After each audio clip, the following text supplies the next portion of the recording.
เจ้าเนอดีของใหญ่เป็นระยะกองลงแด่ที่กองลงศรัทธาก็สาธุเป็นระยะเลยฟังทีว่าสัตตังสุตวา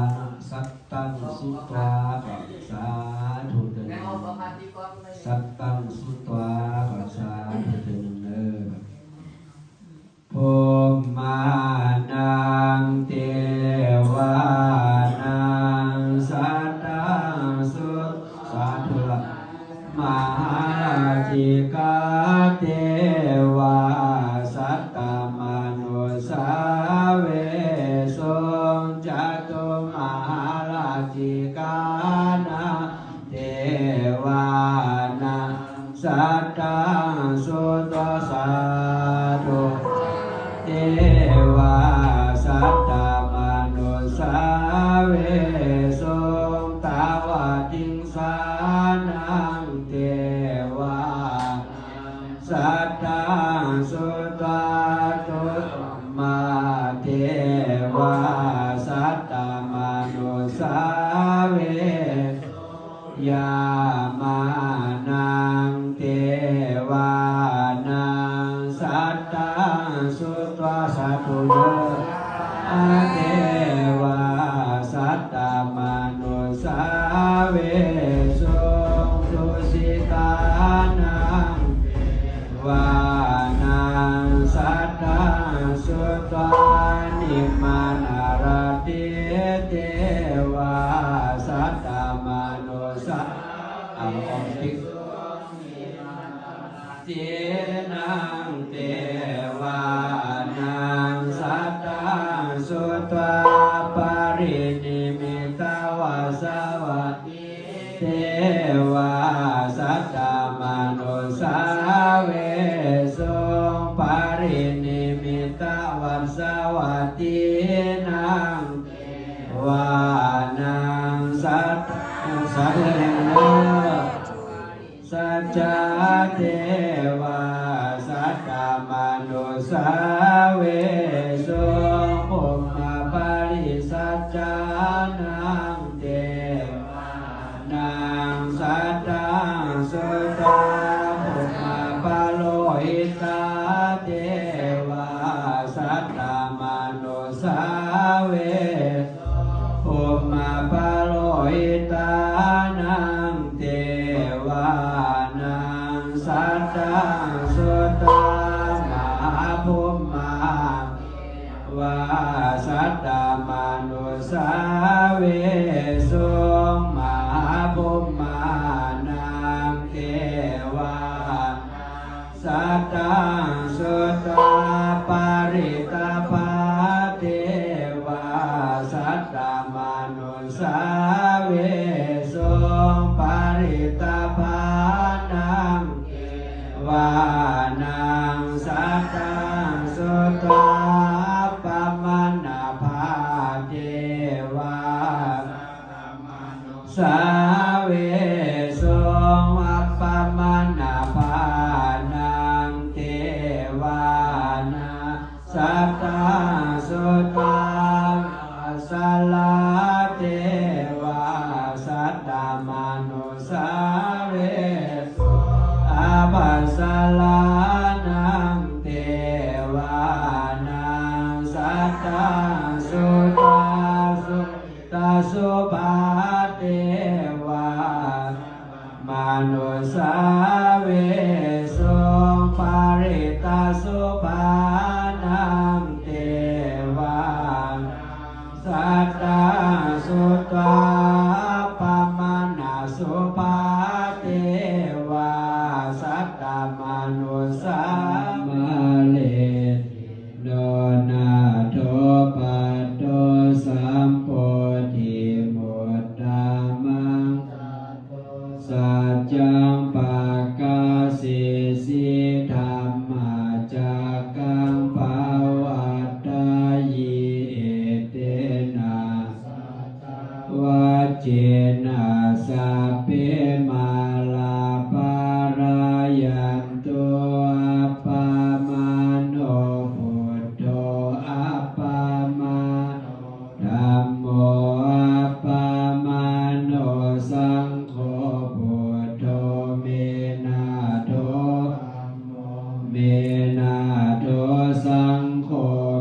ติธามิอิติปิโส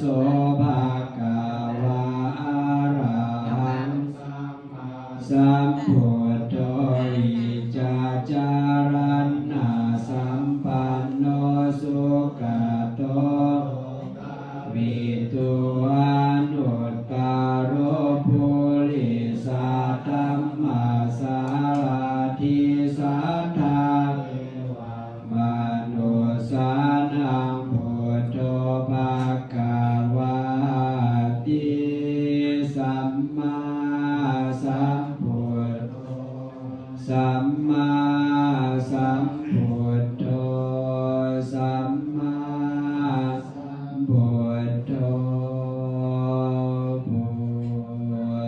โธพุทโธ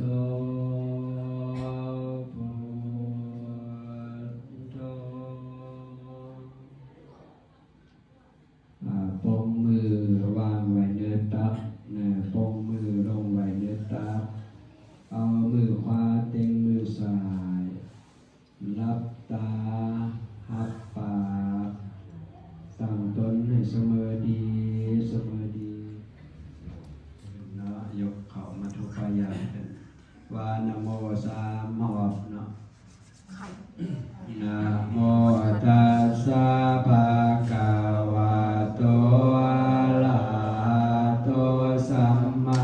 สัมพุทธัสสะนะโมตัสสะภะคะวะโตอะระหะโตสัมมาสัมพุทธัสสะนะโมตัสสะภะคะวะโตอะระหะโตสัมมาสัมพุทธัสสะสาธุมายัมพันเตอิมานิมาตุปายาสังปินดิกาภัตตังสัมมาสัมพุทโธมหาโคตมัสสะอุจจาตานังอากาสาวกาขีนาสาวกาอุจจาตานังอัตตาลาหันตามหาอุปกุตตเทลังอุจจาตานังถือว่าทางพระอาจารย์ดาวรสมงคลคณะประจำปสแขนเจ้าที่การวัดป่าเฮาเหนือเป็นก็ได้บุกบืนสู่สุดสร้างนับตั้งแต่วันที่12ที่ว่าเดือน2ปี2000กับที่ว่า22ที่ว่าสำเร็จปี2023เนาะปีไปที่ว่าเป็นในเฮ็ดสู่สุดทุกอย่างเนาะที่ว่าเพื่อนเฮ็ดมาเนี่ยสร้างกุฏิวิหารกับห้องน้ำรูเดินเนาะที่ว่าเพื่อนก็สู่สุดจริงทีเดี๋ยวนี้กับที่ว่าความเพื่อนได้สู่สุดมาแล้วก็ต่ออุปสรรคนะความในการใส่สติปัญญาสร้างพระวิหารจึงสำเร็จเดี๋ยวนี้เราก็จะได้สำเร็จเพื่อนก็จะได้สำเร็จตามความปรารถนาของเพื่อนเสียด้านกับที่ว่าเป็นผลงานอันมากใหญ่และก็อันผลสำเร็จในการดำรงชีวิตเป็นโบสถ์มากกับที่ว่าได้ทราบไปพรรษานี่เป็นประจำแจกมือเศร้า6 โมงเช้าแจกมื้อนึงเพิ่นเอามาอันนี้เขาในห่วงในการทุกในมาสร้างมาสาเนาะบ่ว่าเป็นวัตถุปัจจัยเป็นสีมาบาทนั่นมีได้34บ่ะแต่สร้างกล้องโอ้ให้ใช้32เนาะเป็นมื้อสุดท้ายแล้วแต่ถ้าอยากยกผู้ใดก็ต้องมาคิดแต่ว่าเพิ่นประกาศ35ฮัลโหลตื่นหรอบ้านค่ะไม่เข้าไปตลาดแล้ว เข้าตักบาตรบูชาขอข้าพระเจ้าทั้งหลายเข้าใสสะอาดจังมาลาดวงดอกไม้ผู้ข้าขอย่อยกขึ้นไว้เถิดโห ขอน้อมถวายตักบาตรบูชาแด่คนพระพุทธพระธรรมพระสงฆ์จิตใจจำนงจงต่อพระนิพพานขอทรงดึงดวงวิญญาณพ่อแม่ครูบาอาจารย์ท่านผู้มีพระคุณทั้งหลายมีบิดามารดาญาติกาญาติมิตรสิ่งศักดิ์สิทธิ์ทั้งหลายเทพไทยเทวาเทพอาหารรักษาเทวพุทธเทวดาอินทาภูมิยมบาลาเจ้ากรรมนายเวรเจ้าดินเจ้าดอนเจ้าบอนเจ้าทีธรณีคนนาและสัพพสัตว์ทั้งหลายขอให้ข้าพระเจ้าทั้งหลายได้พบดวงแก้วข้าเกี่ยวจากหมู่มารขอให้มีความสุขสำราญได้โมบุญสงทานปฏิลีอริยเมตไตรจนจำลงมาปิดผาปดโลกในภายภาคหน้านั่นแดงออกขาดเตือนนิพพานาปัจจโยตุสาธุสาธุสาธุอนุโมทามิต่อไปน้ำก่อนจากน้ำก่อนเนาะเพราะว่าประธานของข้าภารกิจที่พระราชการต่อไปเป็นไปงานของเราจากน้ำกับไปใส่เนาะเราจะออกไปดูตรงนี้ออกไปดูตรงนี้เนาะ ยาน้ำหลังก็ได้ว่าเขายังดีหนีอยู่เลย ยันเลยวะ เขาไม่ได้ตักบาตรเลยตักบาตรระยะอีกบอกอันนี้คนนี้ไปเวียนการคนเขาอยู่หนีอยู่เด้เขาบุกไปอยู่เด้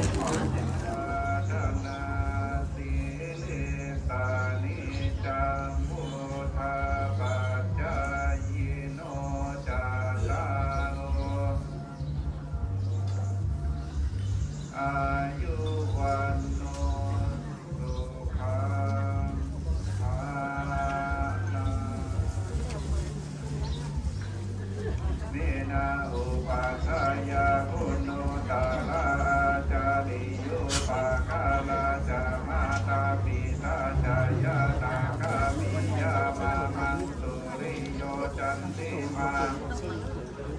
วันตานาราปิตาสมมามาลาจาอินทาจาตุโลกาวาลาจาเทวตายาโมหิตามานุสาจามาจาตาเวนิกาติจาวิโหตุปุญญานิปากาตานิเมสุขังจาติวิรังเยตุทิปังปาเปทาโวมาตังอิมินาปุญญากัมเมนาอินากิปังนันตุลาเปเทวาตังอุปาทานาเสธานังยาตังมายาวามิภานาโลมาตังตุปะภาทายเยวะ คนมาใช้สองแถวไหม แถวเดียวนี่แหละ3 สุขาบาท3 สุขา เนี่ย เนาะหมดแถวเดียวนี่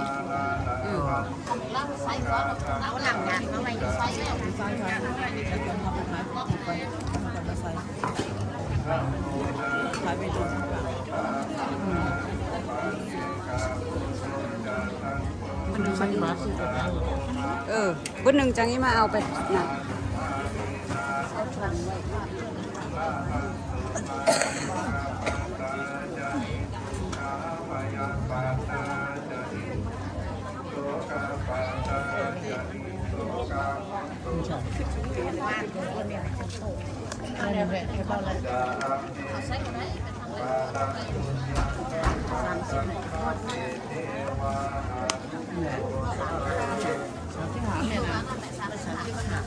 เขาบรินับไปนอก35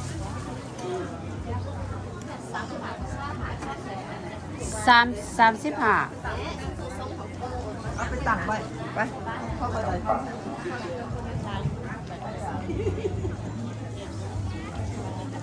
ส่วนสะพานของตายอยู่ด้านในด้านต่อ นี่กำลังเริ่มตักบาตร ออกทางหลัง พี่น้องพี่น้องกำลังเริ่มตักบาตร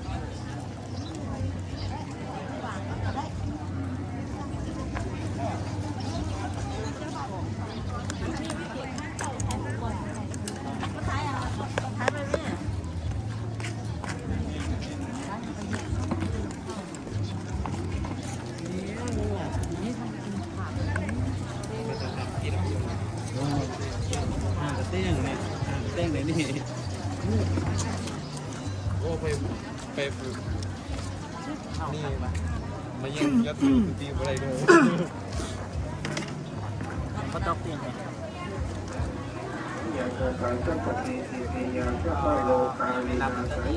ได้ปะโอ้ sorry ก็รับดิก็รับอ่ะรับเยอะ ไหนเยอะ ได้ สักอันนึง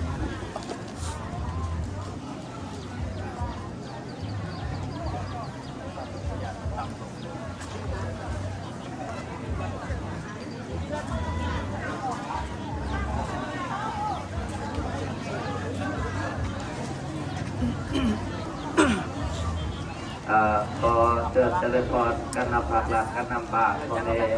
มาจนลูกหลานทุกคนทุกทางได้ใส่บาตรด้วยความสงบแล้วก็มีสติสัมปชัญญะในการใส่บาตรเนาะว่าให้มือไปตำใส่กระตาหรือว่าบาตรแห้งเนาะอยากจะต้มพวกนี้ของพ่อแม่ท่าก็มาลายอยู่เนาะ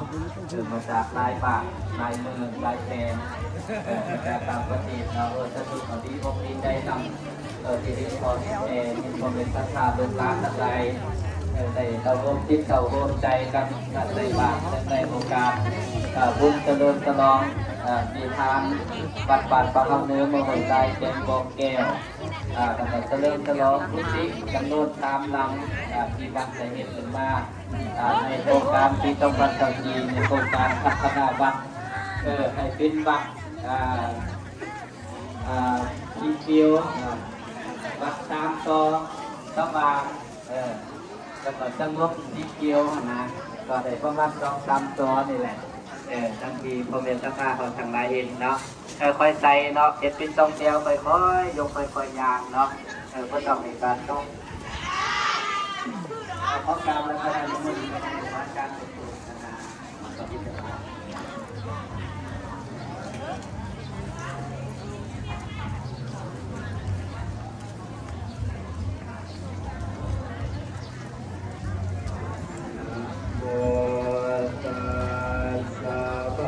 ไปเขาก็ไปเล่นเนาะไปเขาก็ไปเล่นเนาะ หลายไปเล่นใส่ติดวัดกับอีกข้อหนึ่งมันต่อตามกันเลยนะต้องไปทอดกันไป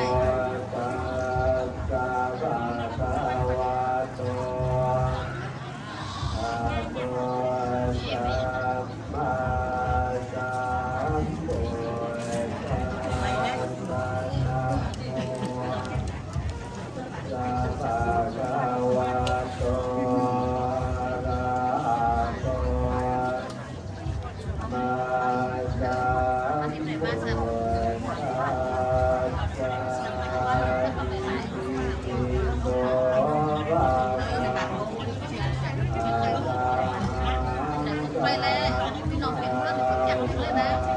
เป็นลูกเป็นคนทางพี่น้องพี่น้องบ้านเขาอยู่ที่ไหนบ้านมาใส่มาอยู่บ้านเนี่ยน้ำมันอะไรเงี้ย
Bye.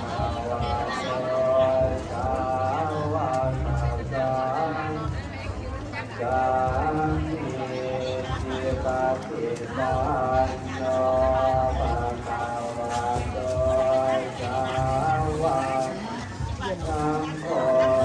ญาติตังจักขาริปุริสังโยคานิอายุริสัพพุสังลาเทสังสาวกสังโฆภาวุณายภาสินายโยอาสัติการันโยอาสุตารังยาเกตังโลอาจาติภาวุจาจาเยติตัสสะอุนาตังสิเวเมสัลลังโอทิสังโฆเตมะมาลังนาทิธรรมานาทิสวะปุณิโตนาเตสัจจาไสยานาเดินเลย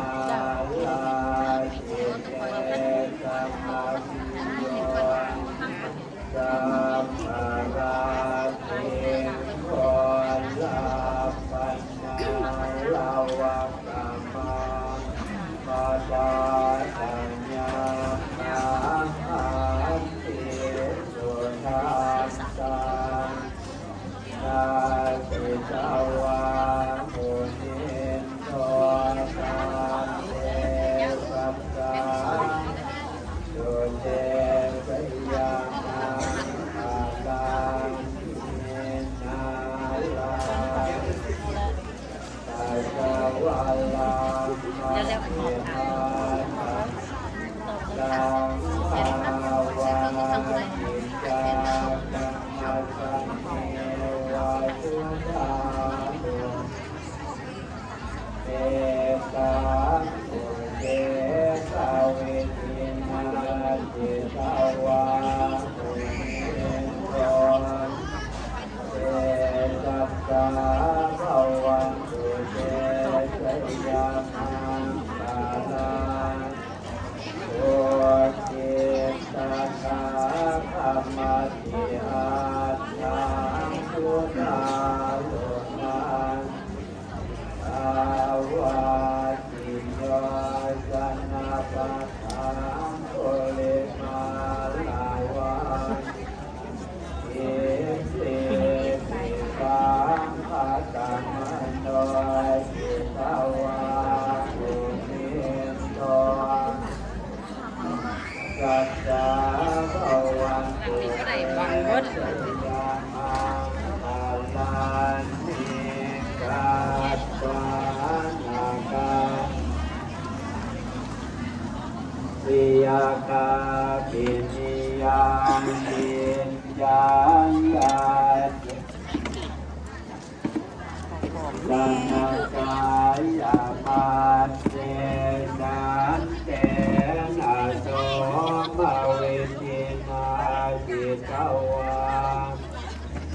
ตัวจานเจสัสสะภะวันตุเต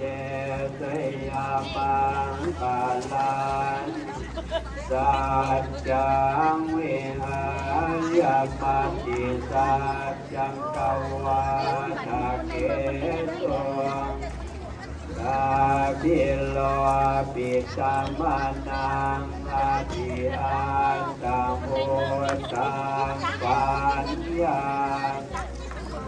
ปัสสะริโตจิตาวามุนิโตตันเตสัสสะไสยามังคาลันเยนัสโตปานัญจังโพสังฆัง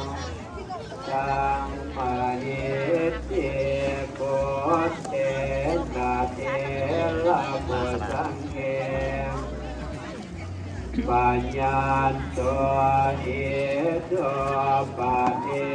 สวิจินาจิตวังตัวทานเจสัสสะภวันตุเตสยามังคาลาทุกขาเกเกมุสังเกนะสุทัสสะตาเวสุจิสุจิมิจิปะกาภิธา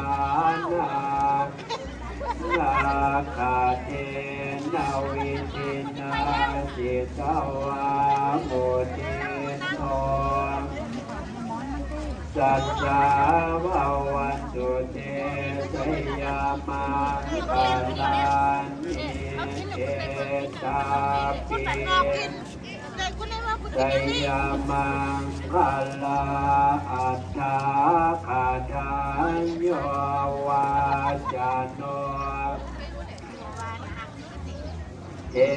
มาตันเทตวานาเดกาวิวิชานิจุปัตตวาบังสุขังอาทิขาไมยานาสัพพัญโยมหากาลุนิโกนาโตยัสสะปะปานินังปุเรตวาปารามิสัมปะตัวสัมโพธิพุทธมังเอเตนะสัจจวัจเจนะตุเตสยามังวัลังสัญญาณตัวโพธิยามุเลกัญญา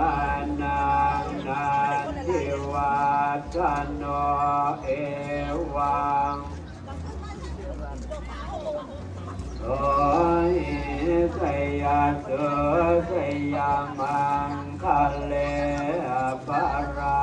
สิตังปัลลังอิเสปัจจวิโภคะเลอภิเทเกสัพพะทานังอังคัปปัตโตปะโมทานเจสุนาสุมังคลังสุปาปัตตังสุจิตังโนสุโมจจะสุญญตังพรหมาจารีปาจาคินังกัญญากรรมังวาจามังปาจาคินังปาจาคินังโนกัมมังปันนิติเตปาทาเตนะปาจาคินันอิกัตตวานาลปะจาเตปาจาคิเน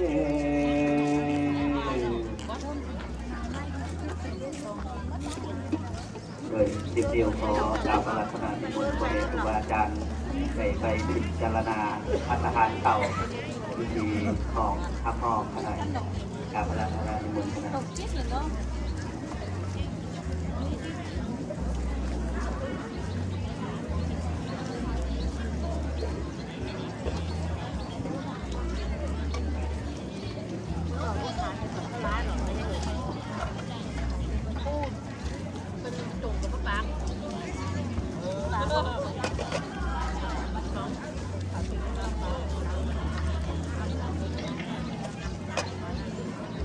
ก็กราบอาราธนานิมนต์ท่านอาจารย์บุญธรรม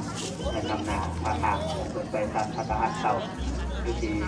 ตลาดหักหอกเนาะอยู่ตลาดหักหอกนี่7ที่นั่งเนาะนิมนต์ไป15ต้นแล้วก็เดินจากกันก็นิมนต์ตั้งอยู่ตลาดหักหอกอีกวันหนึ่งพระสงฆ์สามเณรเขาก็เปิดครูบาอาจารย์เปิดตั้งเขาแล้วก็เขาก็ตั้งเลยเนาะเพราะว่าเรายังจะมีภารกิจอีกขั้นตอนหนึ่งก็คือการถวายวิหารถวายสังฆทานเครื่องกินของท่านทุกสิ่งทุกอย่างให้แก่พ่อแม่ครูบาอาจารย์ไปกับพุทธศาสนาอนุโมทนานำเด้อความทุกข์ทรงกิจการออกแบบสติให้จะถูกจำนวน4 ล้านงดงามหลายอนุโมทนานำต่อไปก็จะถูกนำการบัตรโอกาสในงานการประกาศโดยย่อในหนึ่งก็เดินก็ขอน้อมไว้คุณปาจีรัตนใจอันเป็นทุ่งใจแห่งพระพุทธศาสนาขอน้อมนมัสการพระอาจารย์ใหญ่อาจารย์ธรรมคำเงินคำวงประธานอบจแกลงบ่อเกี่ยวที่นับถือขอน้อมนมัสการพระมหาเทรานุเทระพักแห่งพระสงฆ์สามเณรเจ้าทุกตนทุกองค์ขอเจริญพรทานจอมทีรัตนปังประธานสภาแกงบ่อแก้วสภาเขตต่างที่หาของแก้วบ่อแก้วที่นับถือขอเจริญพรพ่อแม่สภาบุตรชนลูกหลานทุกคนทุกทางขออนุญาตรายงานเกี่ยวกับบทสรุปหรือว่าความเป็นไปเป็นมาในการก่อสร้างวิหารของวัดบ้านปะเฮาเนื้อบังเกิดแกงบ่อแก้ววัดบ้านปะเฮาเนื้อแกงบ่อแก้วต่างมาตั้งแต่ปี1968แล้วก็โดยเหตุโดยคนผ่านมาอุปสรรคมาหลายสิ่งหลายอย่างจนมาหอดประมาณท้ายปี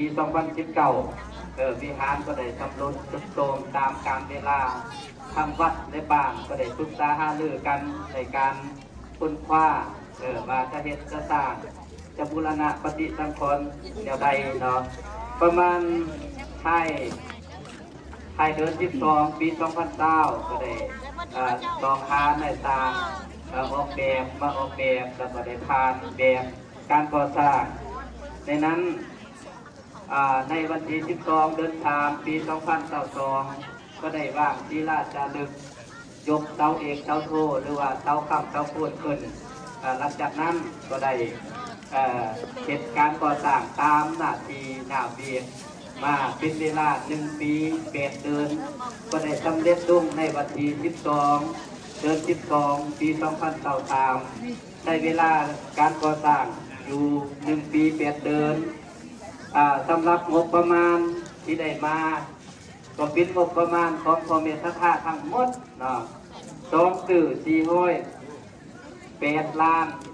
กว่ากีบค่าใช้จ่ายเฮ็ดวิหารสร้างวิหารนี่781 ล้านกว่ากีบแล้วยอดเงินที่เหลือเนาะเหลืออยู่627 ล้าน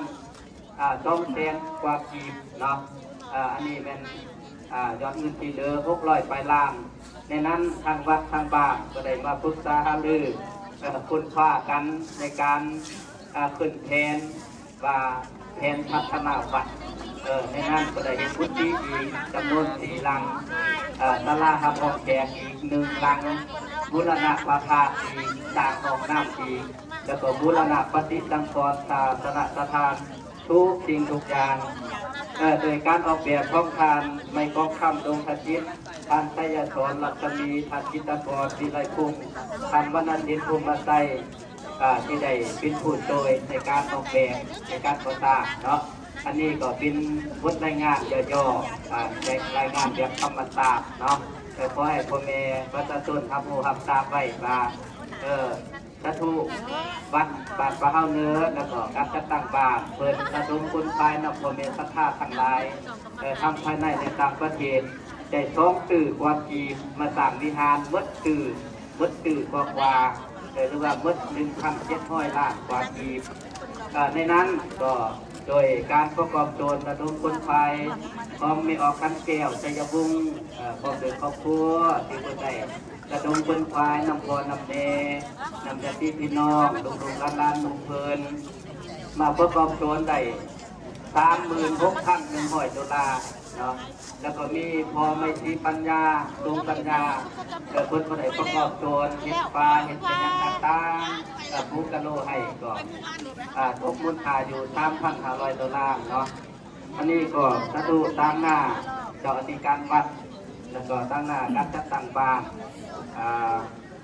ประตูกรรมเนรพ่อแม่ประชาชนภายในบ้านก็ขอขอบคุณขอบใจพ่อแม่ครูบาอาจารย์ประตูกรรมเนรทั้งหลายที่ได้เมตตาประพิสิทธิมงคลและช่วยเวกหลายด้านขอขอบใจการนำภาครัฐ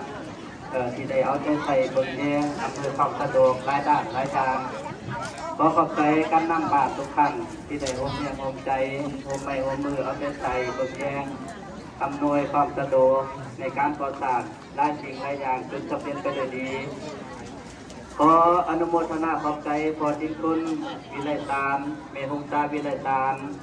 ผู้ประกอบการองค์ต้อยหรือว่าไม่สำเร็จเล็ดผูกที่ได้ประกอบโจรไม่เพดานเห็ดโต๊ะเห็ดต่างบานประตูหินก๊กปินมูลฝาคาดีเจนกอกีขออนุโมทนาขอจอมจีในแสนคำรัตนปันพร้อมโดยครอบครัวลูกหลานญาติพี่น้องที่ได้ถวายกุฏิจำนวน1 หลังลงบินมูลค่าก็100 กว่าล้านเนาะ120 กว่าล้านแต่ขอโมทนานำพอบุญเพ่งบนนั้นเพ่งสมพรพร้อมโดยลูกหลานมาเดUSA ที่ได้ถวายสร้างกุฏิจำนวน1 หลังดอกบินมูลค่า120 ล้านกีบเนาะขอขอบขอบใจโมทนานำขอท่านสุสินเมแก้วขอจิตวันเกิดเมสุตพรวงศธรบดี3เนาะครอบครัววงศธรแล้วก็ครอบครัวบดี3ที่ได้โดยเบิ่งแยกพระอาจารย์ไปเนื้อไปใส่ไปไก่ไปไก่สื่อเครื่องสื่อคล้องสื่อวัตถุสิ่งก่อสร้างสื่อเครื่องมาเกียนงานทุกสิ่งทุกอย่างเป็นเวลาหลายปีเนาะขออนุโมทนาบริษัทอัตตุงปออัตตุงมีออกที่อัมไพวิยเกตบริษัทโตโยต้าที่ได้ถวายดิจีสร้างวิหารจนสำเร็จอันนี้ก็เพื่อได้มาโปรโมทนาว่าสาธุจะสร้างวิหารขน่อยขอบินเจ้าชะตาดิจีจุนแนวญาติยอมือเนาะอันนี้เพิ่นก็มาโปรโมทนามาแจ้งไว้โดยเฉพาะเพิ่นเฮ็ดได้จนสำเร็จที่แท้เนาะขอขอบใจพ่อตู่คำน้อยมณีไซพร้อมโดยลูกพ่อออกยอดมีออกหุบคำมณีไซพร้อมโดยลูกๆหลานๆที่ได้ปิ้นพระธาตุต่อฟ้ากำหนด7 จอแล้วก็พระธาตุจงประตูโลกปิ้นมูลค่า7,500 ดอลลาร์ขอขอบใจพ่อออกภูเขาวิไลแดนพร้อมโดยครอบครัวลูกหลานที่ได้ถวายได้สดที่ใต้เนาะมาเฮ็ดก่อสร้างจำนวน100 เมตรก่อนขออนุโมทนาขอบใจบริษัทเมืองไทยดินก่อสร้างที่อาสถานเนาะที่โดยปรับพังโดยแห่โดยใต้อำนวยความสะดวกในการเอาแห่เอาใส่มาก่อสร้างโดยปิ้นมูลค่านี่ก็หลาย10 ล้านแต่ว่ามีหลายรายการเปิดโฆษณาปิ้นเงินมา5 ล้านกีบแต่ 17,000 บาทขออนุโมทนานำขอยกไปคำเตือนไปยกดีชัยวงศ์ก็เคยลูกหลานที่ได้ประกอบโดนเคยเดินสะดุโลกต่างวัดมาลงบินมูลค่า7,500 ดอลลาร์ขออนุโมทนานำตัวออกต้นใต้ไปออกต้องโคนกันสนิทที่ได้ช่วยปรับทางปรับเดินวัดแล้วก็โมทนาปัจจัยจำนวน10 ล้านกีบขออนุโมทนานำตัวออกไม่แดงพิจวัตรเจ้าของตลาดที่ตอนนี้ก็เคยญาติพี่น้องได้ปิดเจ้าสภาต้นเสาจำนวน2-3 ต้นนะอนุโมทนานำพอออกอาจารย์เดชไม่ออกกันหอมแจ้งคำโพนพร้อมโดยลูกเต่าการคอฟฟี่ห้าเอกสารบัตรประเฮาเนื้อตอนหน้าตลาดที่ตอนนี้เนาะอันนี้เป็นกระโดยกระถูกปิดเตอร์ปิดกระดาษปิดน้ำมึกปิดซองข้าวปิดสละปาปิเกี่ยวกับเวียกใจในห้องการเนาะอนุโมทนานำโคโลเงินไปลงโปแก้วที่วิไลบัตรที่คนเมืองเมืองเกิงที่ได้ถวายปัจจัยมา100,000 บาทขออนุโมทนานำพอน้อยอ่อยสุตวงศ์เมฆบพัฒน์สุตวงศ์พร้อมโดยลูกหลานที่ได้ถวายแผ่นตังและกระจุมประตูรวมเป็นมูลค่า60,000 กว่าบาทเนาะโมทนานำพอออกบุญมีไม่ออกตุกันคุณวงศ์ที่ได้ถวายจุมประตู1 จุ่ม แล้วก็ขอบใจ ผู้นั้นของการ พวกผู้ทิ้นไม่ออกคำพรจันทวงศ์บัตรปะเฮาเนื้ออันนี้ก็จำได้ประเดี๋ยวโดยสะทุเอาขี้เยอะขี้ยากโดยอารมณ์แบบคนเองคนใต้คนอันเปิดอันเปิดมาโดยจบโดยมากอันในบดีบงามทุกสิ่งทุกอย่างสิ่งวัดเนาะขอบคุณขอบใจพ่อแม่ศรัทธาลูกหลานพ่อหักแม่แพงประตูเมตู่ทั้งหลายที่ได้มาโฮมเฉลิมฉลองมีทานแล้วก็ถวายข้าวปลาอาหารขออนุโมทนานำเป็นพื้นที่ระบาดก็เคยลงลาพนักงานโรงแรมวันทองที่ได้ถวายปัจจัยจำนวน50 แล้วก็ได้ถวายอาหารขับแจกถวายอาหารให้ประสงค์ลงจำนวน2 มื้อเนาะก็อนุโมทนาขอขอบใจประตูคำน้อยมันดีใจก็เคยลงลาที่ได้ถวายปัจจัยบริหารงานตามบริหารงานฉลองวิหารเป็นเงินจำนวน27 ล้าน5 แสนกีบและ$1,000ขออนุโมทนานำในออกคำแก้วก็เคยลงลาญาติพี่น้องที่ได้ถวายปัจจัยมาบริหารเองงานเฉลิมฉลองวัดบางปะเฮาเนื้อลงเป็นมูลค่า$2,750เนาะอันนี้ก็เคยเงินเกินหันเป็นผู้ระดมคนไทยกระทุกปัจจัยจำนวนหลายอย่างขอบเข้าใจพ่อแม่ศรัทธาพี่น้องทุกร้านทั้งหลายที่ได้มาบนกินกลมกินทานผมสามโมงตาทำมาโดยตลอดเนาะพอคนทำคนตัวอยู่ดีมีแรงมีดอกมีใจจะได้ใครมาคนหักตาเทวดาคุ้มครองว่าทุกคนทุกทานมีความสุขความเจริญมีอายุวันนะสุขะพละทุกคนทุกทางขอธรรมตการขอขอบใจ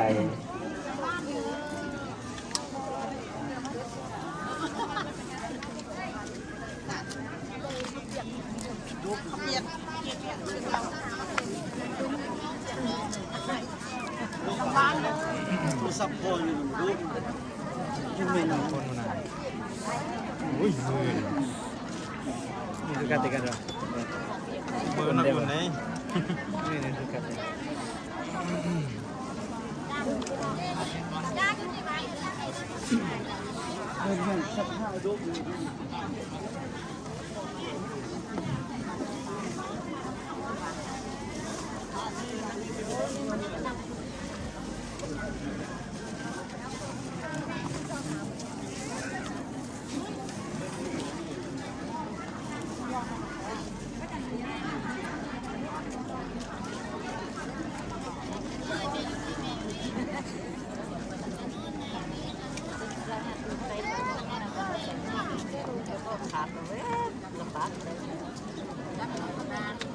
เรือลายจ้ะ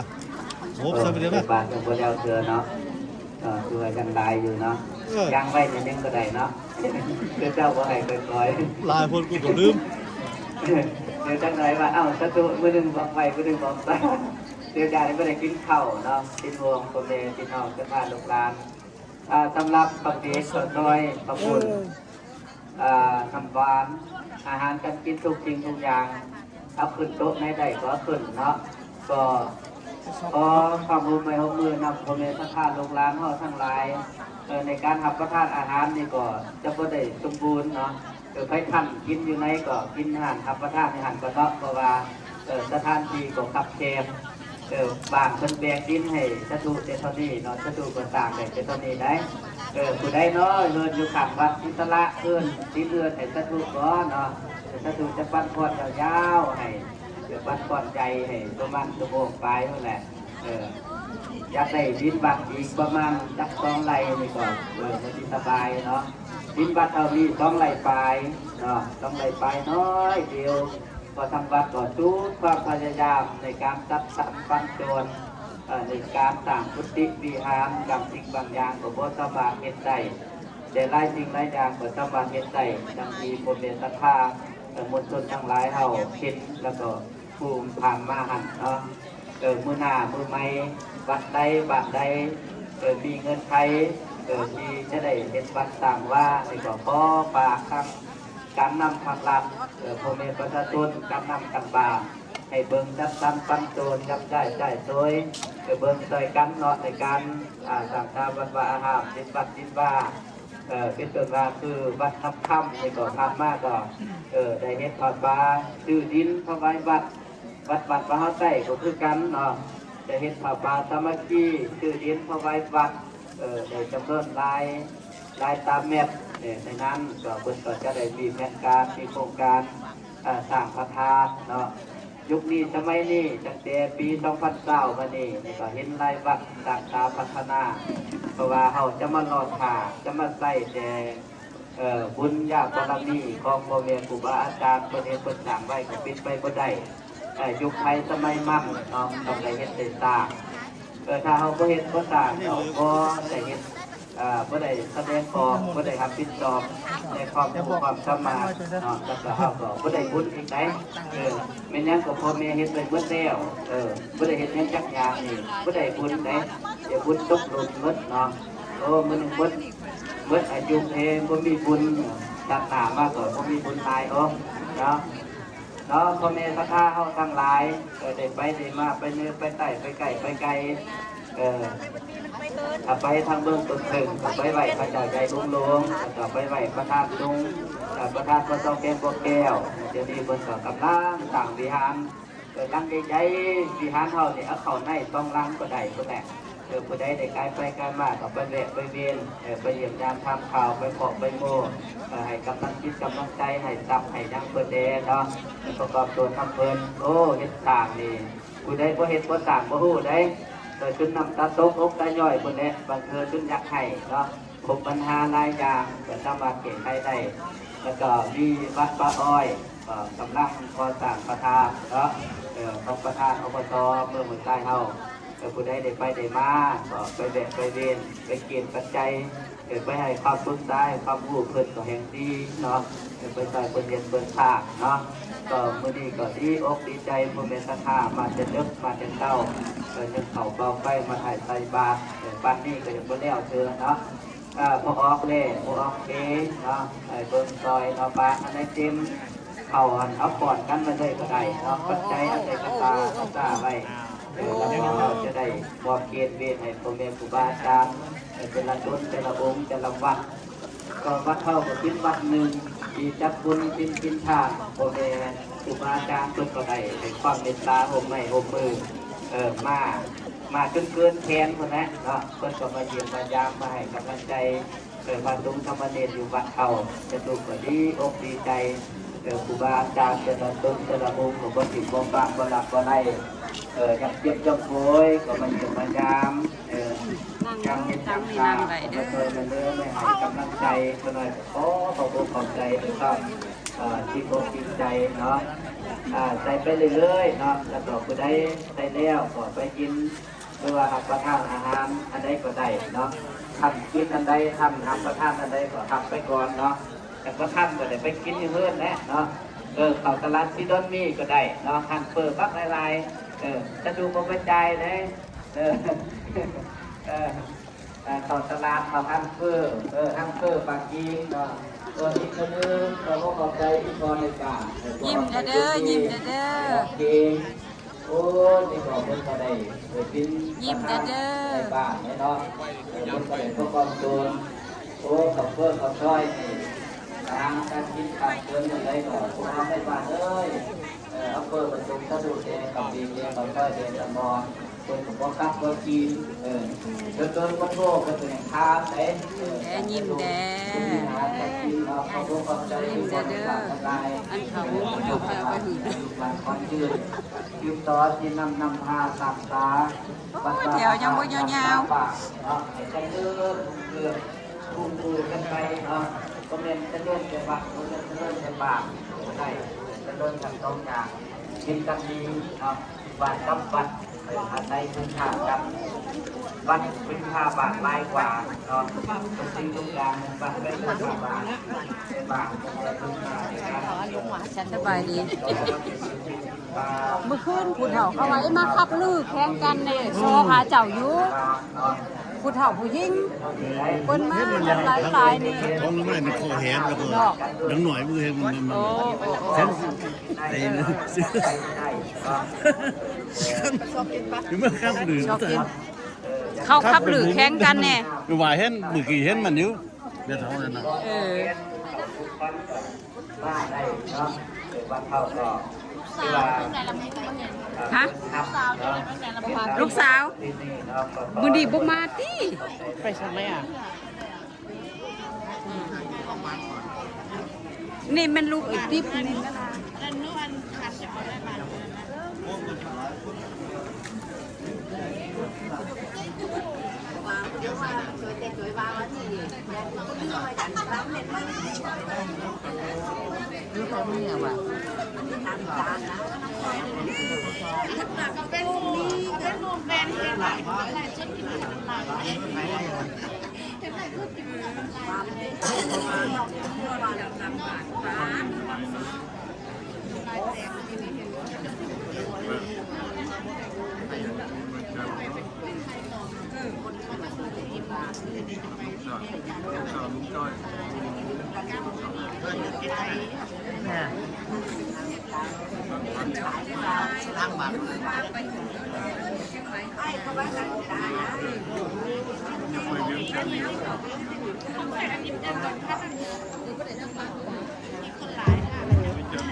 1 2 3 4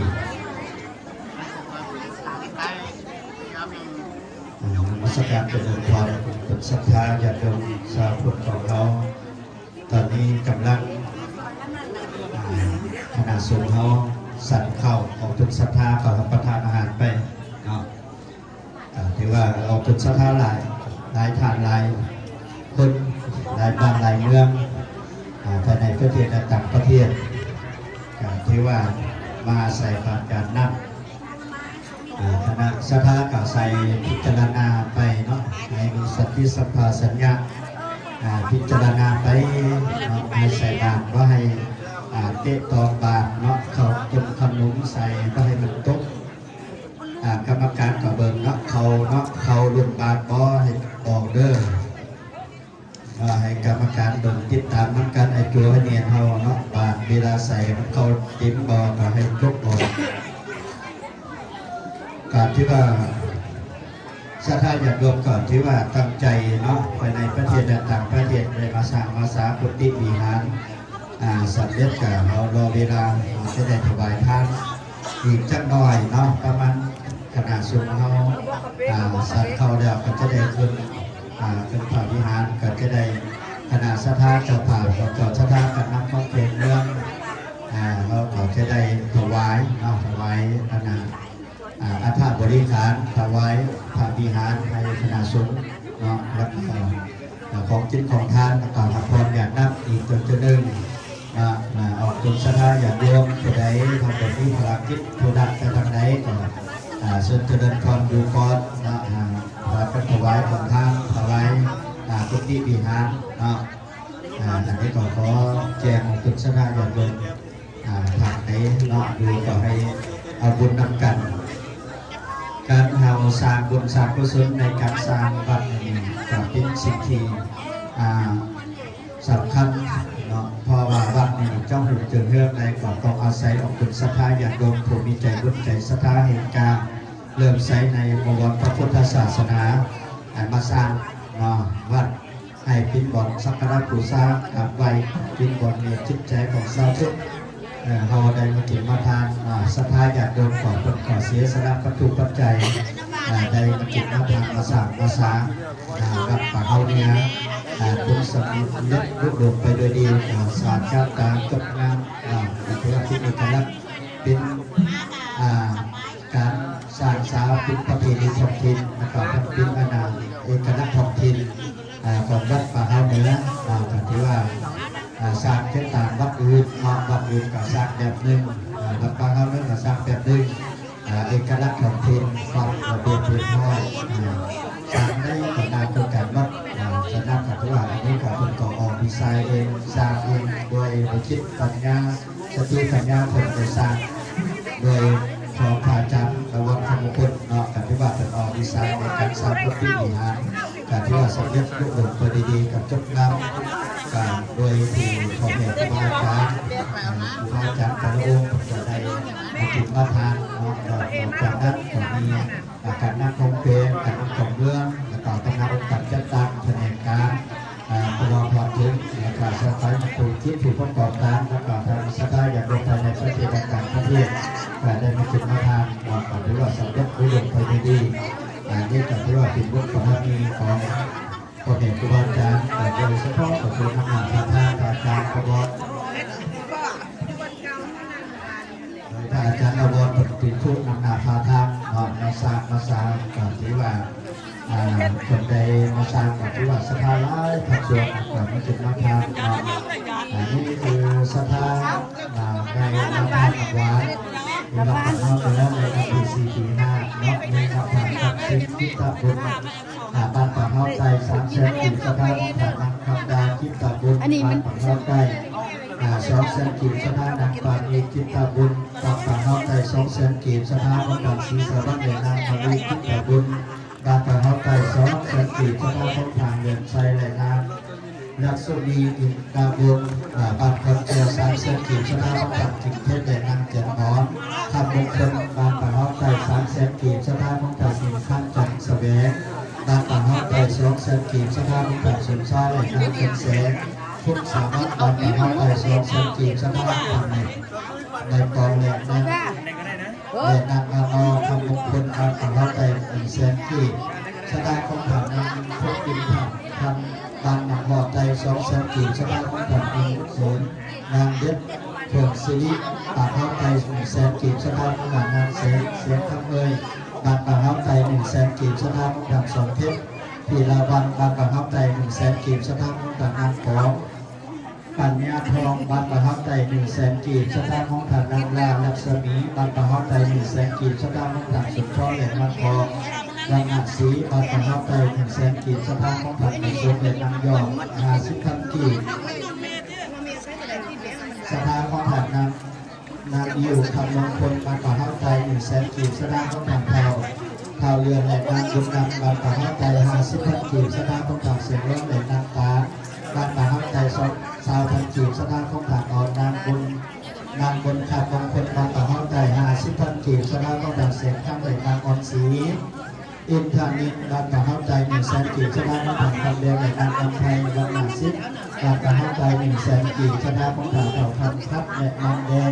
คนบาสิงบ้านป่าเฮาใจ100,000 กีบสถานของฐานนางจันซุกบ้านป่าเฮาใจ100,000 กีบสถานของฐานทองเผ่าทองซักนางลาบ้านป่าเฮาใจ100,000 กีบสถานของฐานนางไทยและเผ่าปังบ้านป่าเฮาใจ100,000 กีบสถานของเผ่าเสียและนางสีครับบ้านหัวบัว100,000 กีบสถานนางลาองค์แก้วบ้านป่าเฮาใจ50,000 กีบสถานของฐานซุ้มเสียและนางหวันบนน้ำสูงบ้านป่าเฮาใจ500,000 กีบสถานของฐานคำเกียวและนางนวลบ้านหัวบัว100,000 กีบสถานของข่าวเดินเกียร์และนางอ่อนนาบ้านหัวบัว50,000 กีบสถานของฐานวงสว่างและนางเนตรสว่างศรีวิไลบ้านอุทัยใจ280,000 กีบสถานนางแดงเพชรอินตาบ้านหนองเงิน100,000 กีบสถานใบรถและนางขาวันคำมงคล200,000 กีบสถานของฐานบัวไหลบ้านหัวบัว50,000 กีบและสถานของฐานเผ่าเหลือและนางเผ่าเหลือและนางเลี้ยงนางหัวบัว200,000 กีบสถานของเผ่าเพชรและนางเสงล่าคำมงคลบ้านป่าเฮาใจ200,000 กีบสถานของเผ่าโพสินและนางเผ่าลาบุญสนุกบ้านป่าเฮาใจ200,000 กีบสักรวมทั้งหมด5,700,000 กีบที่ขึ้นกระถางจะสถานหลักล้านแล้วก็ปลอบด้วยวันที่4 ปี 5เนาะอาจจะมาขอโมทนาบุญ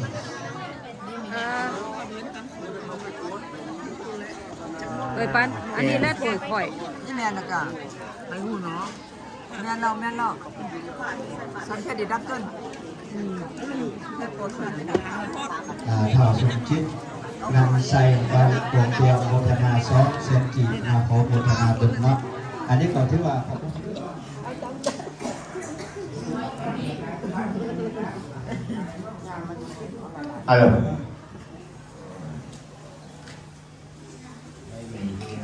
สิ้นเฮาอีมอบกันมอบนั้นหรือยามใด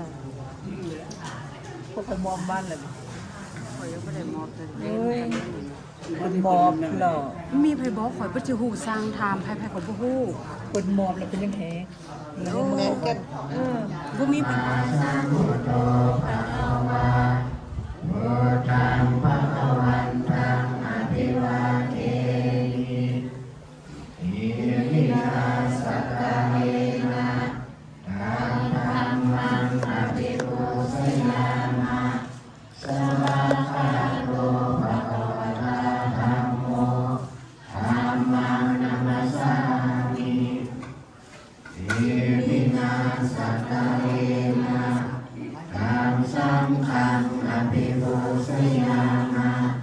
สุปฏิปันโนภะคะวะโตสาวกสังโฆสังฆังนะมามิสาธุสาธุสักเขตเมจารุเปกิริสิขานาทาเตจันตาริเควิมาเนทิเปนะเตจักเมตุวนาคาเนอาลามิเกเตปุมาจายันตุเทระสารภานาอิสเมนะยะคาขันธปนาคาทิทัตตาสันติเกยังมณิวานวัจนังสาธาวเมสุนันโตธรรมสวนาคารวายังพาธรรมภาธรรมสวนาคารยังพาธรรมภาธรรมสวนาคารวายังพาธรรมภาสัพพะเทวตาอุตาสะอารัตนังคาโลมาอันยาวกันสิ้นเราเหมือนลักษณะสิ้นหาพร้อมกันได้สังฆมายังพันเตวิสุวิสุนักนัทายะอิสรเนนะสาพัญจสิลานิยธรรมะตุติยมปีมยังพันเตวิสุวิสุนักนัทายะอิสรเนนะสา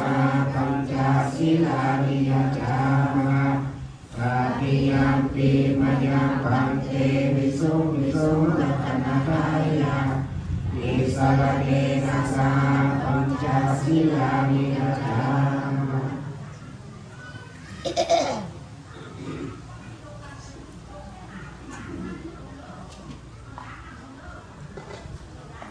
ก็เสียงประสิงในเรื่อง นะโมตัสสะภะคะวะโตอะระหะโตสัมมาสัมพุทธัสสะนะโมตัสสะภะคะวะโตอะระหะโตสัมมาสัมพุทธัสสะนะโมตัสสะภะคะวะโตอะระหะโตสัมมาสัมพุทธัสสะ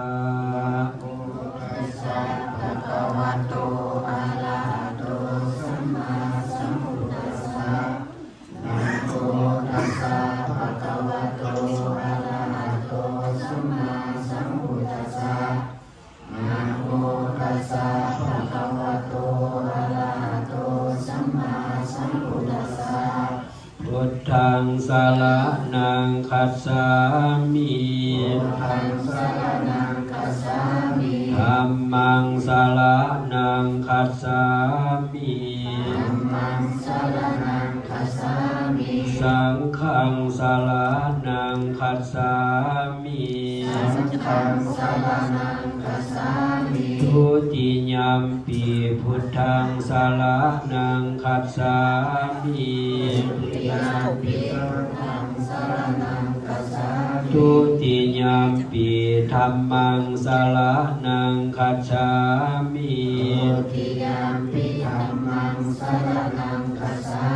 ทุติยัมปิสังฆังสารนังคัจฉามิ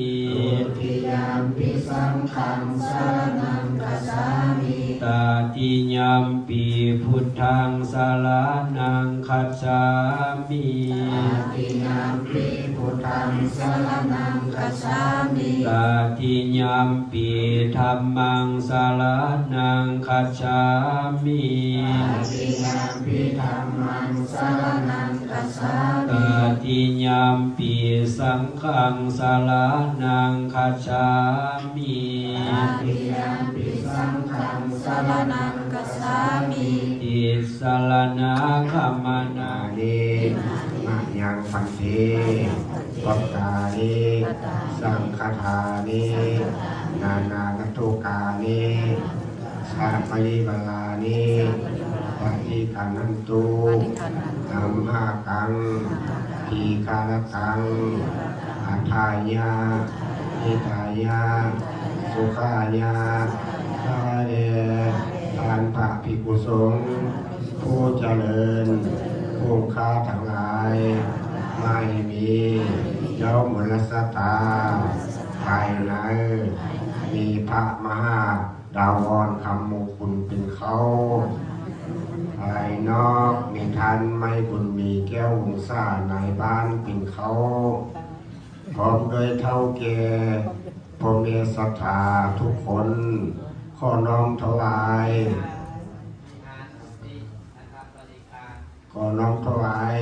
เสริมพระวิหารหนึ่งหลัง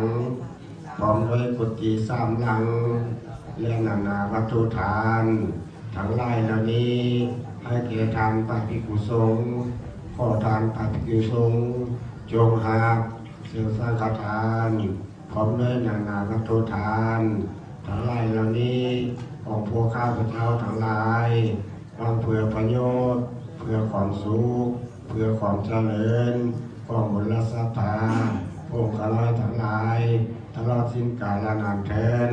นิพพานะวัจโยโหนตุ สาธุ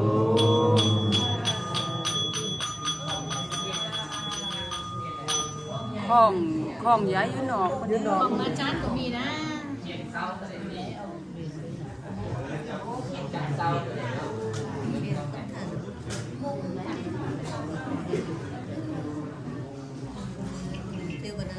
ก็กล่าวรัตนาในมนต์พระเบียร์ครูบาอาจารย์องค์หนึ่งมาขับที่เขียนเสาเขียนวัดลังนี่แหละแต่จับเสาในมนต์ก็ได้องค์ใดก็ได้ตากหน้าให้ขนาดทรงที่องค์มุทิตาจิตแก่พวกก็ได้มาเลยจุบิโดมาจับเสามาจับต่อกันไปเด้อสาธุ สาธุ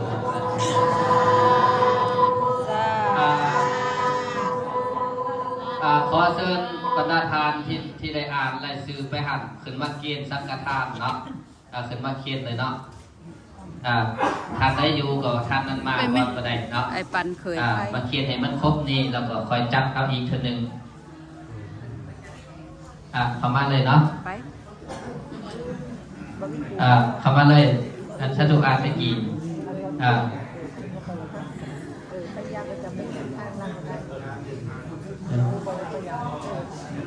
โอเคอันนี้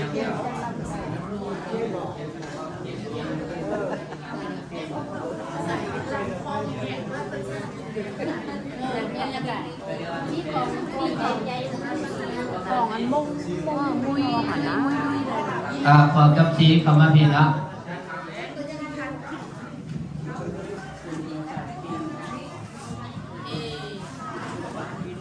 ขอกับชี้นะเข้ามาเนาะมาทันพี่จับแล้วก็บอกซุ้มดินฟองในบาทครับไปเข้ามาพี่เลย ไปก้อนกับไปก้อน มาทางเข้ามาพี่เลย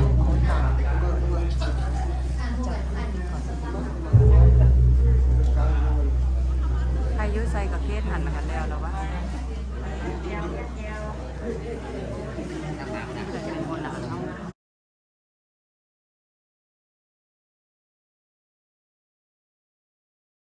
ครับ3 เทือแล้วก็เคียนเลยเจ้าครับแล้วก็เคียนเลยนั่นเคียนนั่นได้ไปกินเจียงเลยไปกี่ไว้ไปกินเจียง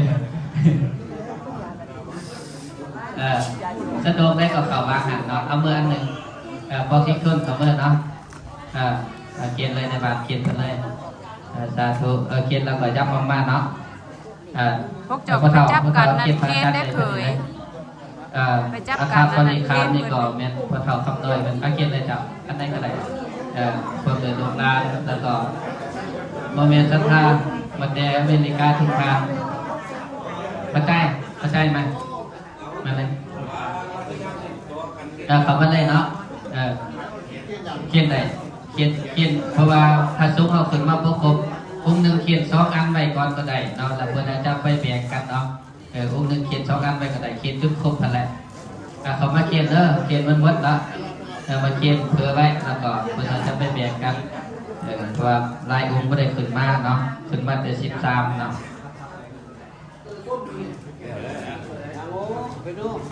ขึ้นมาแต่13สังฆทานมี25เนาะเขียนทับไปนิมนต์ครูบาอาจารย์ทับ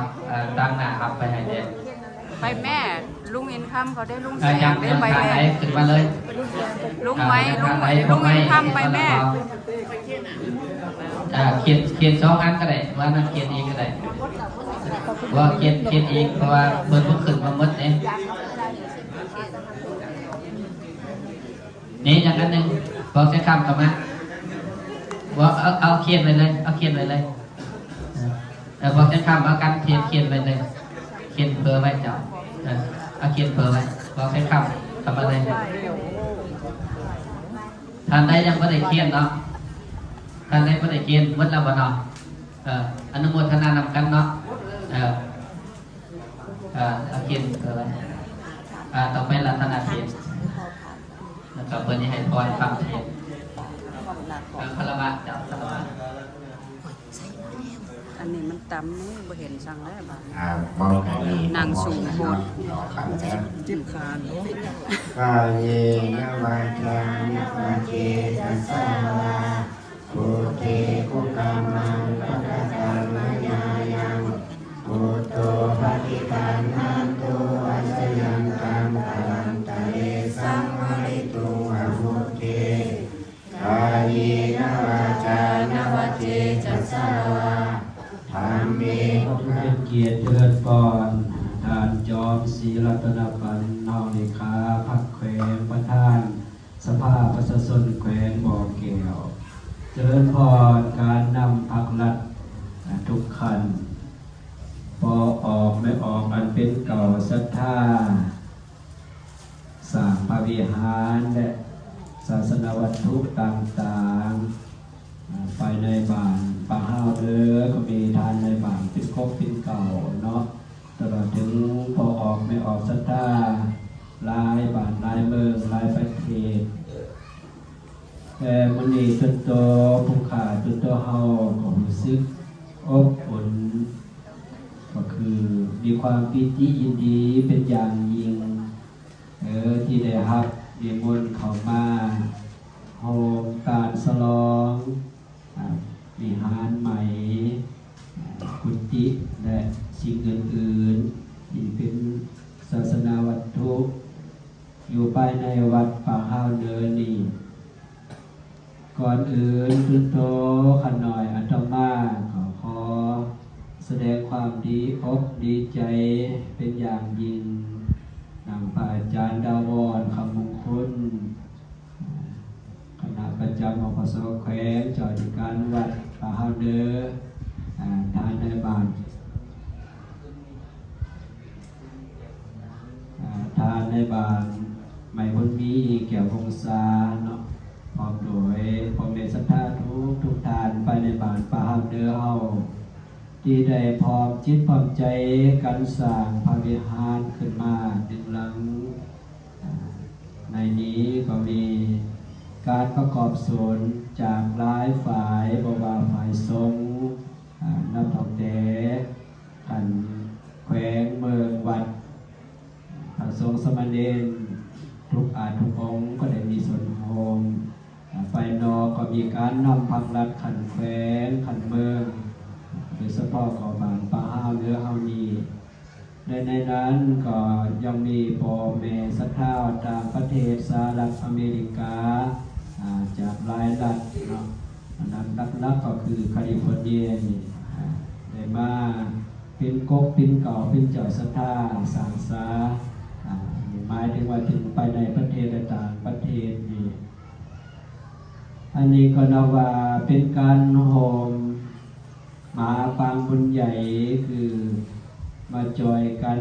มาโฮมกันสร้างศาสนาวัตถุโดยเฉพาะก็คือวิหารหลังนี้เฮ็ดใดแน่นหนางดงาม ราะว่าพระอาจารย์ดาวรเนี่ยตาเจ้าก็เป็นคุณมักษามักษาอยู่แล้วเนาะโบกับพ่อแม่ศรัทธาไปป่าเฮาเด้อเฮาก็เอาจิตใส่ใจเสียพ่อแม่ศรัทธาหลายบ้านหลายเมืองหลายประเทศก็ใครกินใครตานเข้ามาโฮมสร้างโฮมสาก็อันใดมาปานนี้การสร้างวัดก็ดีสร้างศาสนาวัตถุก็ดีเฮาให้สร้างผู้ดึงผู้เดียวก่อนใดใจให้สร้างมักสร้างแต่ไปผู้เดียวก็เฮ็ดใดต้องอาศัยหลายองค์หลายทานมาเป็นกำลังแห้งจอยกันก็จึงเฮ็ดให้เกิดถ้าว่าเฮาไปผู้เดียวนี่แน่นอนมันก็เหมือนเปิ้นว่าอะไรใหม่ลำเดียวลำโหผู้ไฟไฟพร้อมแปลงบ้านก็บ่เฮิงก็เหมือนกันแบบนี้อันนี้ก็นับว่าวัดเฮานี่โชคดีมีบุญแต่พระอาจารย์ดาวรท่านเจ้าก็มีบุญญาบารมีมีบุญกว้างขวางทางฝั่งทางโขงก็เหมือนกันเอาใจใส่ก็มีบุญกับกันแล้วจึงว่าการปากการว่าการแผ่พายกุศลผลบางเทื่อก็ฮอดก็มีบางเทื่อฮอดเปิ้นหูก็มาอันนี้แหละนะว่าเป็นบุญของวัดเฮาแต่การสร้างซ้ำก็แต่แหละว่าองค์กึศสร้างและมีนาบุญอีกนึงก็ไปยามอันนี้แสดงว่าผู้ที่กึศผู้ที่นำป่าสร้างก็มีบุญบารมีจึงว่าให้ซ้ำก็มองใจเนาะให้ซ้ำก็ไปได้ดีอันนี้แบบว่าศรัทธาผู้ใดหูก็มาหรือว่าบอกกันต่อไปก็มาอันนี้แหละโดยบุญกุศลเพราะว่าพ่อแม่ศรัทธาทั้งหลายก็แน่นอนแหละเพราะว่าเฮาตามพุทธศาสนาของเฮานี่ก็มีทานศีลภาวนานี่เป็นหลักแหละเอาสร้างสมบุญกุศลไว้ก็มีสังแต่เนาะดังนั้นพ่อแม่ศรัทธาก็นอกจากว่าเฮามีอยู่มีกินแล้วก็ยังแบ่พลิกแบ่งการสร้างสาวัดวาอารามหรือใจเลยสังคมประเทศศาสตร์ผู้ทุกระยะคิดใจสังก็มีหลายนี่แหละคนเฮาก็ใครสร้างสมบุญบารมีไว้นี่แหละในเมื่อเฮาอยู่พิษคุณเฮาก็มีจื่อมีเสงเนาะเป็นที่หูจักมักเคยหักแปลของคนอื่นในเมื่อเฮาจากโลกนี้ไปสู่โลกหน้าเฮาก็ได้ไปเสวยผลบุญของเฮาที่ได้สร้างไว้แล้วตอนนี้ผู้สุนหน้าพ้นนี้จะตามเฮาไปตลอดจะตามเฮาไปตลอดที่เฮาได้เฮ็ดได้กระทำไว้แล้วอันนี้พระเจ้าเพิ่นจึงว่ากรรมก็คือการกระทำของเฮานี่แหละการเฮากระทำดีก็ยอมได้ดีกระทำชั่วก็ยอมได้ชั่วเป็นต้นอันนี้ก็เป็นเข้าใจเข้าทุงทิศโตของเฮาไปสู่ปรโลกไปหน้านี่เฮาก็จะได้ไปเกิดที่ดีถึงสุขเฮาได้ไปตกทุกข์ได้ยากเลยล่ะดังนั้นดีการสร้างสาวัดวาอารามวัดป่าเฮาเด้ออันนี้ก็ตั้งแต่สมัยก่อนมาตอนครูบาต้านมาอยู่ทรงหนึ่งนอกครูบาต้านมาแต่โรงน้ำทามาอยู่ก่อนสักตัวดาวอนต้านจะมาอยู่ทรงหนึ่งก็พอเอกไปหน่อยนึงแล้วก็ต้านเจ้าปองไปก็ขาดทรงที่คุกสมัยเย็นก็ใครลำบากอยู่ทรงหนึ่ง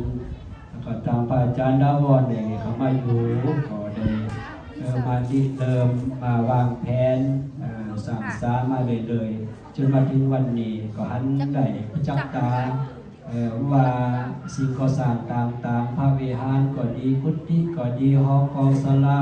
ห้องน้ำดีครบถ้วนถือว่าเป็นวัดหนึ่งอยู่ในเครื่องบ่อแก่เฮาที่มีการพัฒนาฮอบดานเนาะอันหนึ่งก่อการเจ้าขึ้นใดอันสองก็โดยการสมทบกับต่างบ้านในการนำผักรัดทุกขันการเจ้าก็จึงว่าเอ็ดมองใจไปได้ดีนั่นแหละอันนี้ก็ถือว่าเป็นหน้าที่ยอกย่อสรรเสริญแต่เนาะตัวขน่อยอาตมาก็ขอยอม มือสาธุการกับผลสำเร็จทุกอย่างก็คือบุญกุศลที่สมณะศรัทธาบุญศรัทธาได้สร้างนี่แหละขอยอมมือสาธุเป็นอย่างยิ่งเด้อนี่ก็ดีอกดีใจแต่เนาะแล้วก็หันได้โมนโซนศรัทธาเฮาหลั่งไหลกันมาเนาะตามการนำคือ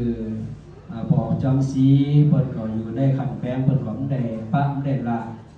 นำป่าการนำพักรัดขันแป้งขันเบอร์ขันบางพอมีป้าส่วนบรรดาเผาก็ได้มาไก่ซิบจิตแทนมันเป็นเจ้าป่าอาจารย์ดาวอดได้เราประวัตินั่นแหละตามพักรัดหรือว่าพอมีศรัทธาทุกบานก็ได้เอาใจใส่ได้ไก่ซิบจิตแทนนั่นแหละแม้แต่คณะปสแควของสมเมืองเขาก็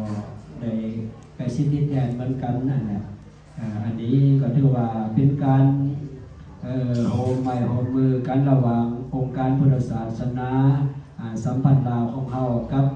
องค์การปกครองฝ่ายบ้านเมืองก็คือพ่อแม่ศรัทธาบรรดาเผ่าเฮานี่ได้มาจอยกันทนุบำรุงพุทธศาสนาของเฮานี่แหละศาสนาพุทธเอาก็เป็นศาสนาหนึ่งที่มีคุณนับถือหลายของประเทศลาวเฮานี้แต่ว่ามันเป็นศาสนาประจำศาสตร์แต่ว่าเป็นศาสนาที่มีคุณนับถือหลายตัวนี้ในทั่วโลกอันพุทธศาสนาเฮาก็ถือว่ามีคุณเข้าวัดฟังธรรมกิตตานจอยกันสร้างสาโดยลักๆกับมหาความดีคือมาไหวพาสวดมนต์รับตาภาวนาครับฟังครูบาอาจารย์เป็นบรรยายธรรมเป็นคำสอนขององค์สมเด็จพระสัมมาสัมพุทธเจ้าเปิดนำเอาละธรรมนี่ไปประพฤติปฏิบัติอยู่ในครอบครัวในการดำเนินชีวิตของเราในตอนหน้านี่แหละมันถึงต่อเดินแมนแดนสะดวกนี่ตัวนี้ตุภาเฮาก็เป็นองค์แทนของพระพุทธเจ้าเนี่ยเป็นผู้ที่สืบศาสนาแล้วก็เผยแผ่ต่อหรือพอออกไม่ออกได้เข้าใจได้นำไปประพฤติปฏิบัตินี่แหละมันว่าคนเฮากันว่าสร้างเขาไปในเนาะมันก็มีสังที่ติดตัวเฮาไปอันการหากินหาตามนี่อันนี้ก็ใจใกล้มาหลายบุญหลายงานเนาะเอามาหาใกล้เคียงบุญปัจจัยจะมี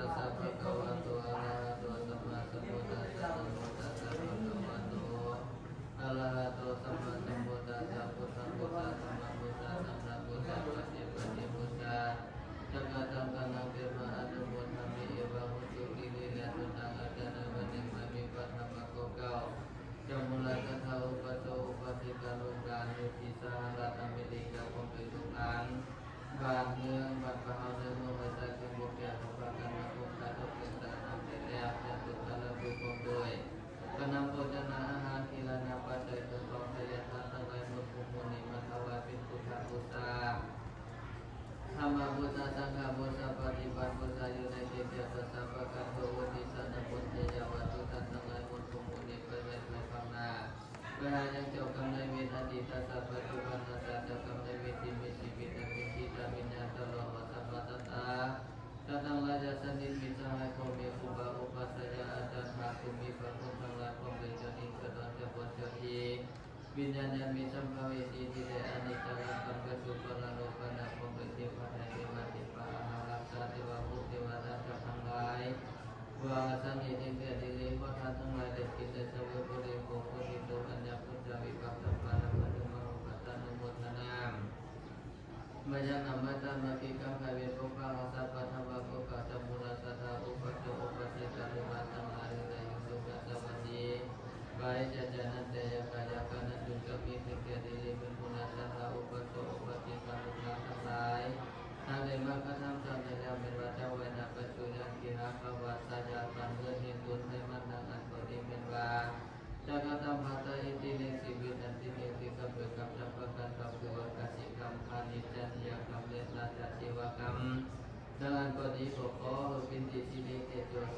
พะเปตัสสะอมิตัสสะตุปินิปุตโตกัตถะปะพุทธาหาลาปินติหักมังจำเนินใจเก็บภูมิคุณเทวะภูมิเทวดาตนาภูมิธนาปะลาจันทร์จะไปพยาอุปทวะกังวลอุนตละทั้งหลายกล่าวคือว่าพยาเก่าประการ10ประการอันปฏิโกโพนิรันดร์การเจยังกายสันตะจิตตะตุนโตในหัวใจแห่งปัทมะโกเก่าจามุลธนาอุปสมอุปสิกะทั้งหลายไปแต่ใจเป็นยังไงยาวันธนาปฏิวาอย่านำในเดชยะถาวะเดวะปุระปริปุเรติสัพพลังเดวะเมวะอิโตทินังเปตนะมุปะกปติอิทิตัมปฏิตังตุหังอิบะเมวะสเมตันโตสัพเพปุเรนโตสังกปะจันโตปนะละโสยะธรรมนิโสติตโตยะถาสัพพิติโยวิวัตโนสัพพะโลกโควินัสโนมะเทภวะตันตะโยสุขิติจายุโกภวะอภิวาทนาสิริสติจาวุฒปัจเจโนจัตตารโอธรรมวัฏฏัสสิอายุวันโนสุขังพลังสุขปัตตาจนิโตภะปยปัตตาจนิพยาโตภะปัตตาจนิสุขาวสุตเพวิปานิโนอิทัมวัตตาจามิเหสัพพะตังปุญญสัพพะตังสัพเพเทวะอนุโมทันตุเป็นหนึ่งครูบากับพ่อตั้งหน้าเข้าแก่พ่อแม่พระสันสุมันเผาเนื้อพระสุสมณีขอปลอบใจอีกทีหนึ่งเดี๋ยวพันเกียวบอกฟันนะครับบอกอินคำร้ายบอกเนาะบอกกองเสียงบอกยอดพระเถาคำนวณขนาดจริงที่ได้เสียสละวัตถุปัจจัยเสียสละเวลาอันมีคุณค่ามโหฬารทานนำลงทำงานลงทานทั้งเมือง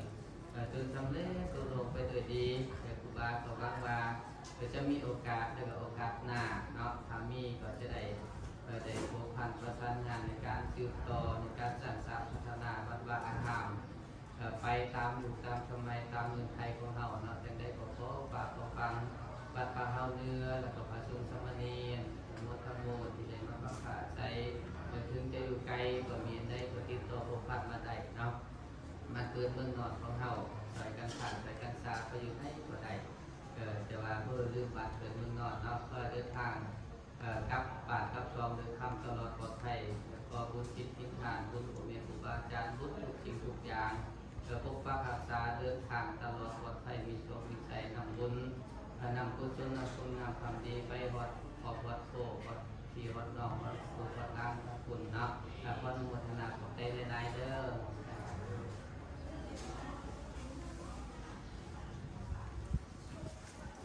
นะนี่นะใจน้ำตา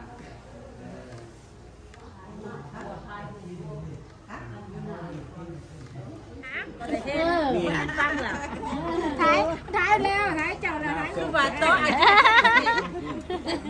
มาเนอะกินข้าวเนอะเมติให้ตัวเร็วเต้เมติไปเห็นที่มานี่ท่านเราเป็นเฟรนด์อยู่เฟซบุ๊กไปเห็นท่านเราบ่เป็นบ่เห็นว่าผู้สาวเจ้าเราเดินเงินยาฟ้าฟ้ามาถึงงานคุณเนี่ยแกแบบยกที่นั่นแกฟ้ามาทุกคนทุกปีหมดแรกงานกันเลยก้าวเนี่ยว่าเงินใบแล้วลงในใบนี้ก่อนจากอันนี้นี่ลาตอนแม่วันแล้วอันนี้นี่เลยงานสี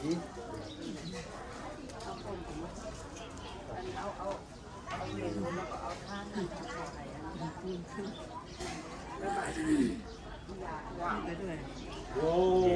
ปัจจุบันดิน้ำเนี่ยทับน้ำมันจะลายทับเพื่ออะไรมันเป็นไหนบนตาตา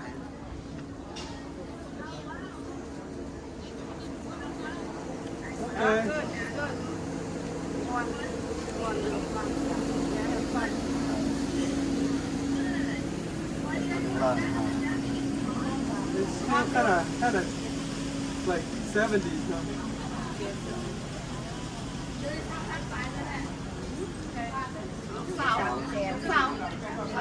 หมายถึงคาซันแต่คาซันสบายดีคาซันสาวทั้งสอง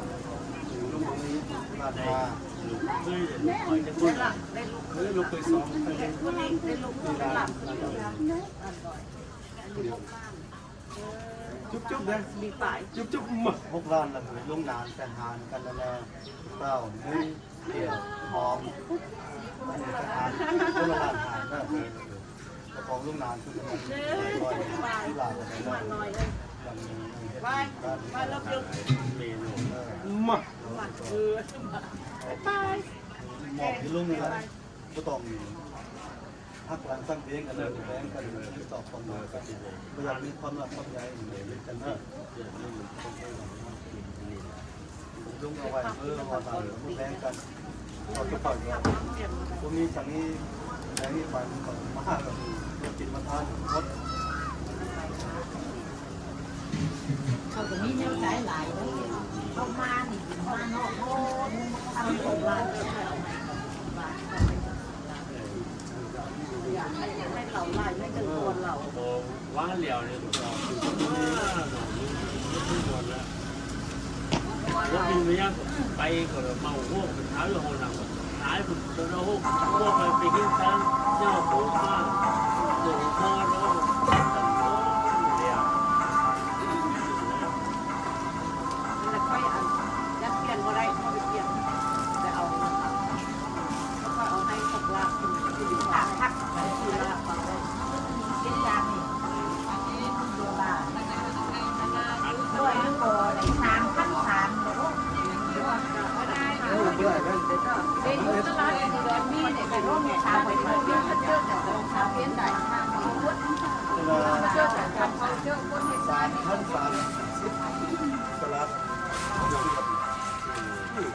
วันนี้ก็ได้นะวันนี้3 ภาษา เอาดูอันสนามบินดูเป็นทางเต้นที่500เยอะนะอุดรสนามบินกรุงเทพก็ได้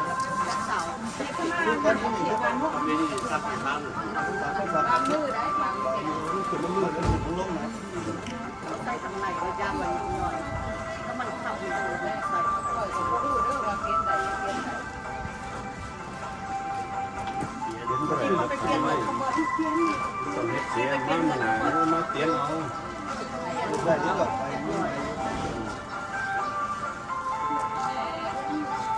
ไม่นั่นเลยเนอะเรื่องหลักเป็นแบบแค่